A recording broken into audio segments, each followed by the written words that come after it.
In this week's Real Estate Real Talk, we are talking about starter homes. There was actually a recent article in the New York Times that begged the question, with the economics of the housing market and the local rules that shape it, have we squeezed out entry-level homes? Here to answer that question and give us a little more insight, of course, Los Angeles real estate agent Keri White. Hey, Keri. Looks like we got to get started on starter homes, right? Yes, we got to jump right in. It's likely, Keri, that most of our parents probably purchased a starter home, something that is kind of disappeared in this market. I'm asking you right now, do they still exist? Looking around, there's not too many of them, but what is a starter home really? It's not just the first home you buy as a start. Starter homes are known for being smaller, so maybe 1,500 square feet or less. They usually have 2 bedrooms, definitely not 3, less amenities. So think a little cottage or craftsman, a little carriage house.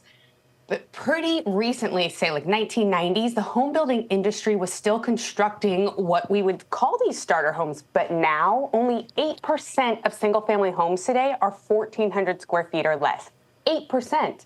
And in the 1940s, stat taken from CoreLogic, there was nearly 70% of new homes that were that small. So many of these small homes are replaced by, have you heard the term McMansion? And these moderate income residents are being replaced by bigger, wealthier ones. So we've gone down to 8%. What are some of the factors that are contributing to these types of homes becoming obsolete? I guess in a nutshell, money to some note. I mean, these houses, just for reference, would be in huge demand today. I know a lot of people want space, but to get in a neighborhood they want to be in, or just as a start, people would love to get a home like this, but there's not a ton of options. You know, the market, low end, high end, they're all getting squeezed from so many sides. Think the land costs have risen steeply, construction costs, as we all know, inflation, and then even government fees have become more expensive. So communities nationwide, they're more particular on what's being built in their neighborhood. There's a lot more demonstrations, signs that are up, neighborhood committees, and they're making it difficult for builders to build these types of properties. And in another way, these builders make more money on larger homes. So this disappearance overall in this normal affordable housing for Americans is creating part of this deepening shortage of housing. It's one of the American crises that we're dealing with housing. And then when we look at starter homes, like you said, it's not just the first home you buy. It is these homes that are built that are smaller. Because of all these changes, the construction, the cost of land, and everything that you talked about, how should we be looking at this? What does the starter home look like now for people out there looking to buy?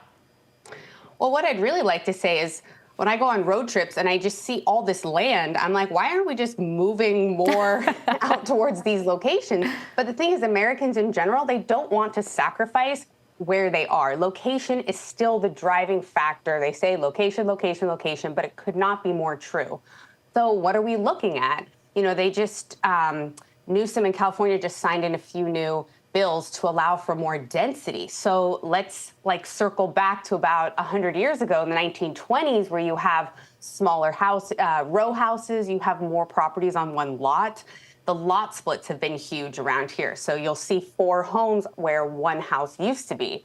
So we need to shift our culture away from this dependency on a single family detached home with a yard. Unless you want to move out of the city and get some space, no problem there. But from a builder's point of view, there's nothing particularly more profitable about high-end homes as well.